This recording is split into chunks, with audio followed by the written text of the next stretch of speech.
Do you remember the unique sandwiches you ate as a kid in the 70s? As sandwich trends evolve, some old favorites are left in the dust. Stick around to find out which 20 sandwiches we all wish would come back. Ever heard of a peanut butter and pickle sandwich? While both pickles and peanut butter are popular choices for bread-based goodness nowadays, there was once a time when people mixed the pickles into the peanut butter to make a sandwich. Around the 1970s, the peanut butter and pickle sandwiches really started taking off, particularly dill pickles. Something about the spice and tang of a pickle added a lot of character to a basic peanut butter sandwich. It helped that a sandwich loaded with vegetables was always more filling. On a budget or on an energetically challenged day where you cannot get yourself out of bed, this sandwich worked wonders for the masses. We definitely want this one back in lunchboxes and fridges in many states like the good old days. Pickles come in pairs with olives, so it is only right to mention cream cheese and olive sandwiches next. Cream cheese was an ingredient that was already a staple in many American homes because of its popularity in desserts around the 1970s. Olives are, well, olives, and if you do not have a bottle always ready to go, you need to reevaluate your grocery shopping list for this month. Mixing the two made both substantially better, like those power-ups Iron Man gets whenever he puts on a bulkier suit. If people felt really fancy, they would put the olives on the stove for a while and have them fried. Not only was it great on its own, but people also did not stop at just frying. Both of them made for really awesome toppings on meat-based sandwiches. We would not mind seeing more olives on our plate today for sure. They are a classic we feel work in any era. Ham and banana sandwiches are less digestible both literally and figuratively than most of the list, but they actually worked quite well. The trick was in how you sliced them, because if the banana slices were fat and thick while the ham was thin, you would have a really overly sweet sandwich. Meanwhile, if you did the opposite, then you would have a mushy sandwich that did not have any real flavor. If you did get the proportions right, and most people did after their first few tries, then you had a 70s DIY delicacy with simple ingredients. It made sense why most people did not know how to make a good one, because it was not common. People who lived in other decades hated fruit and meat mixes of savory dishes, but they had a lot more room to make an impression with the crowd in the 70s. Maybe people felt very tropical for a decade? The sandwich would be quite an interesting addition in menus today. Equally offensive to most conservative taste palates were pineapple and cheese sandwiches. As of 2024, it is a well-established fact that the West and pineapples have had a very troubled relationship. Pineapples try their best for America, and America acts like an alcoholic husband that cannot notice his wife even on their anniversary. Back in the 70s, this was still a new culinary ground people were treading, just like ham and banana sandwiches. What they found was that it did not have the potential to go very mainstream, but it could grow itself a strong, loyal, and niche following. Most fans of this sandwich were in Hawaii, but in surrounding states, the trend took off moderately successfully. People loved the overly sweet and oddly comforting sensation of the sandwich, and we can see why. Pineapple and cheese sandwiches sound oddly delicious if you really think about it. You have not seen experimental until you have seen a tuna and apple sandwich. Exactly what it sounds like, and worse in reality than in your imagination, a tuna salad mixed with chopped apple slices on white bread. Yes, that is literally the entire concept. And no matter what the fusion food crowd tries to say, we are not trying it or buying into the hype. If only to satisfy the curiosity inside us and scratch that must-try-everything itch would we want this back. But strangely, people in the 70s had the opposite opinion. Cans of Pink Lady tuna and farmers market apples were apparently their idea of a good meal back then. Do you think they were onto something? Maybe we are jumping the gun and should take a note out of their book about being open to new tastes. Bologna and cheese sandwiches were sandwiches that you could pull out of the refrigerator and have nobody raising any eyebrows, only happy smiles and eager stomachs. Bologna spreads were not too popular in America until the 70s, when they first properly started picking up some steam. People got on the bandwagon once bologna and pepperoni pizzas started becoming regular takeout options in states like New York and Chicago. If it works on a pizza, by the laws of nature, It must be tried on a sandwich or burger too.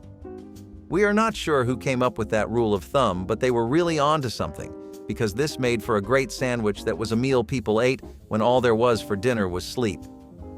While a lot of those cheeses and spreads got discontinued now, we would love to try an authentic sandwich from the 70s because it sounds right up our alley.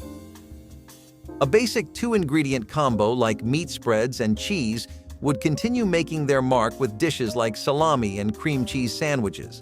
Salami itself was something that Italian-American communities heavily popularized in America around the early 1900s. Restaurants would take the trend and turn it into a surefire facet of American cooking in the 70s with easy and accessible ideas like salami and cream cheese sandwiches. If it works in restaurants, then the next step to making it a long-lasting memory is to make it simple enough for people to eat at home. Cream cheese, some salami, and white bread understood the assignment perfectly, and despite fading away later on, were a beloved sandwich. If you had any Italian family or were in a primarily European neighborhood, you could definitely expect to catch a whiff of these around the block. Maybe cheeses used to be stronger then? Either way, we would love to try this sandwich from the 1970s. Sardine and mustard sandwiches are as basic as they sound and much better than you might initially give them credit for. Be realistic and think about a post-Depression era America where a lot of neighborhoods and homes were still reeling from the effects. Dollars could buy a bit more and went back to their usual strength, but everything was a bit touch and go for a while, and dishes like sardine and mustard sandwiches were the cure. Even more attractive than the taste was the price of this beauty, because for about $1.50 you had yourself a solid meal. Many labor workers, like your friendly neighborhood forklift or dock workers, might remember eating these during their lunch breaks. People would usually spice it up with other vegetables, toppings, and peppers to make a proper feast out of a cheap thrill. And we would like to join the fun too. Olives might not make a comeback anytime soon in today's world, but they will return on the list with egg and olive sandwiches. Like we said, olives were starting to get really hot as the ideal sandwich topping. Adaptable, flexible, and cheap is all you want out of an accessory to your sandwich. Like those fancy earrings that go perfect with your dress, olives and eggs went together like a Cupid-certified match made in heaven. People went wild around the mid-1970s for hard-boiled eggs and salted olives in their sandwich, green or black. Black olives got a bit more traction with eggs though, whereas greens synergized better with peanut butter. Would you ever try a sandwich that consists only of an egg and a fruit? By the way, you did know olives are fruits, right? Peanut butter and bacon sandwiches might be a little ironic considering what we just talked about, but one thing they most definitely are is downright delicious. We know you are imagining it as you watch the video, and that is okay because, honestly, same. Crispy fried strips of bacon lathered in thick peanut butter are enough to get anyone's mind going. In the 70s, peanut butter and bacon sandwiches were the standard American breakfast, and they may have even started the stereotype of the US being a nation of bacon heads. When you get to the plates of every household in 50 states, you can claim a piece of culture for yourself too. Peanut butter and bacon sandwiches remain in the Food Hall of Fame, and there was nothing like a fresh sandwich off the pan in the 70s. Spam and pineapple sandwiches, on the other hand, are a Hawaiian invention that makes some stomachs less audible. On the other hand, if you are anything like us, then maybe the blend of spices, fruits, and canned pork and ham will create a unique flavor trip for you. Spam and pineapple sandwiches in the state of Hawaii would usually be accompanied with things like mango slices or mango chutney, peppers, chili pastes, and fresh coleslaw.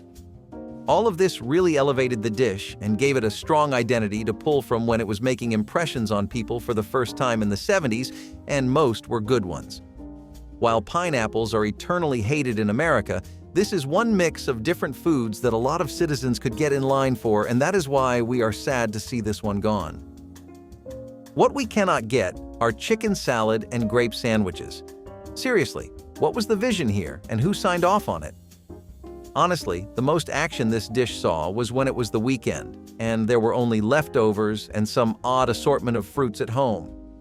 Places like Rhode Island still had a fan base for the flavors this sandwich had, especially in early 1970s, and the highlight here really was the chicken salad.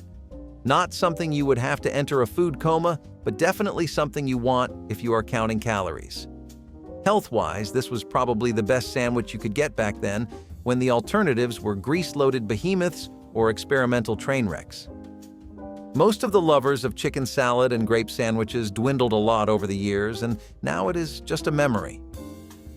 No one does comfort food better than Americans, and the iconic potato chips and cheese sandwich is proof.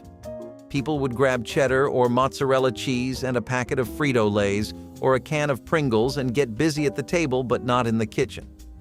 Reason being, this was one of those 10-minute dishes that took absolutely no effort or time to make, like instant noodles. Barbecue-flavored chips would be preferred, because they added a secondary flavor, but all kinds were used and the crunch was just to die for. In the 1970s, chips like Pringles were getting more and more popular in America, and that made it even easier for this to take center stage. What would follow in the decades after was a growing concern for health, and people stopped making their favorite potato chips and cheese sandwiches, but we would love a 70s plate.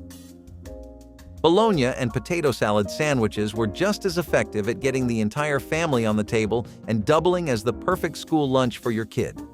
Grade 5 or high school, none of that mattered, because even adults well into their career enjoyed these. People working long jobs would pack a bologna and potato salad sandwich in their backpack to ensure all their food needs were met. Often, you would come into a home around the afternoon and find kids glued to the TV with a bologna and potato salad sandwich in hand. Mixing in some chicken chunks or chips would only upgrade an already stellar dish, and we definitely want potato salads and this sandwich to make a comeback. Hot dog sandwiches are perhaps one track off of the 70s greatest hits album that we most want to see live with front row seats. In an era where they faced incredible competition since hot dogs were already dominating street food, these ruled. You had everything that was in your typical hot dog, including the relish and the mustard mixed with sliced dogs. And honestly, this led to a lot more creativity. People only have so much space to work with in a typical hot dog. A sandwich, on the flip side, is a much better culinary canvas. Chefs could specialize with fried onions or different sauces, mixing and matching to their heart's content. No surprise that this got so popular back then, but it unfortunately could not last the long haul despite how much we desperately wish for them to pop back up. Peanut butter and marshmallow fluff sandwiches, Liberty sandwiches, or fluffernutters, are basically just marshmallow cream on one bread and peanut butter on the other. Despite having like 3 legal government names, it is surprisingly a one-trick pony.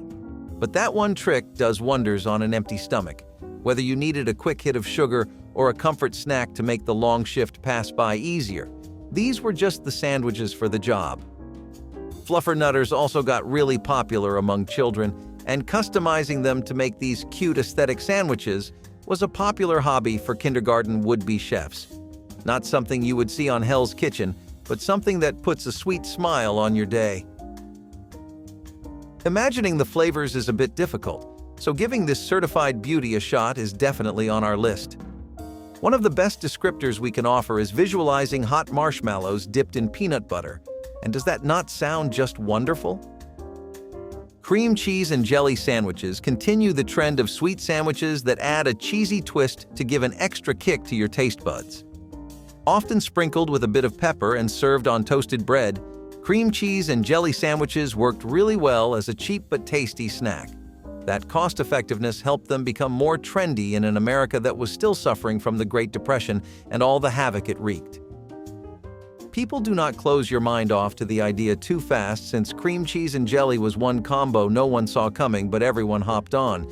People would usually prefer strawberry or raspberry jelly, but some would also use blackberries. No one messed with the cheese though, and cheddar was the established pick for this sandwich in the 70s. Is this something you would try? Because we think it might be a surprise you like. Egg salad and bacon sandwiches had a really strong presence in the southern parts of the USA. If you remember the egg and olive sandwiches earlier on from the list, then that and this would often be mixed together. People would love putting crispy bits of bacon mixed in with egg salad that replaced the boiled eggs and sprinkling olives with many sauces. Flavorful and packed with enough to entertain you until the last bite, egg salad and bacon sandwiches worked as a breakfast or an afternoon meal or even dinner in some parts. Neighborhoods in Texas particularly loved spicing their egg salads up by making a nifty sandwich out of it, and even if the trend is now gone, we still think there is potential in the idea. Another creative idea that worked very well in the kitchen were olive nut sandwiches. Folks started making their own spreads in the 70s in what was a wave of home cooking-oriented ideas that took America by the throat back then. All the rage was to be found in ideas that worked best at family tables, and olive nut sandwiches were a notable one from that era. Black pepper, mayo, and cream cheese blended with various kinds of nuts to make a very crunchy and earthy spread that made 2 slices of white bread look like gold. Olive nut sandwiches honestly took every ingredient that was used in them to another level. Not one participant in this dish was better on its own, and that is what references from the early to the late 70s say all around the states. Definitely a better and much more imaginative way of getting your protein intake that we want back in today's menu. Corned beef and cabbage sandwiches are a fitting end to a great list filled with relaxing meals, great vintage ideas, and experiments in the kitchen that worked more often than not. Corned beef became popular at the start of the 70s, mostly in the South of America, but it eventually made its way all over the nation. Beef of this kind would bring many new dishes with it, and the idea of a simple sandwich with corned beef and cabbage was something that spoke to many people's foodie hearts. Lettuce, onions, and tomatoes were the usual suspects if you ordered this at restaurants, but all kinds of variations were put into the food scene in America back then. Corned beef would go out of style in the 1990s and early 2000s because people shifted sides and thought corn was better on its own. Despite that, we still think this is a great sandwich that should have stuck around longer. Well, now that the list is taken care of, what are some sandwiches you want back? Make sure to tell us in the comments below and subscribe for more.